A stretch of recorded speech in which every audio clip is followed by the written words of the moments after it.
குடிசை வாழும் சொக்க தங்கம் ஒன்ன பத்தி எனக்கு புரியுதா? காமராஜர் எம்ஜிஆர் நாளை யாருன்னு உனக்கு தெரியுதா? புருஷனங்க நெஞ்ச படிச்சா நீ கூட நாடாளலாம்.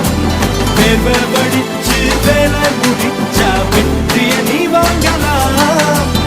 யாரு என்ன வாங்குது யார்தான் சொல்வாங்க நின்று. ஏழை பாழைக்கும் ஒரு காலம் வரும். நெஞ்சில் முறமுடி நேர்மை திறமுடி இருக்கும் நல்லவண்டா. நினைச்சா தலையில இமய மலையையும் சுமக்கும் வல்லவண்டா. பொடி பொடி பொடி அடம் பொடி பொடி பொடி நமக்கே கைய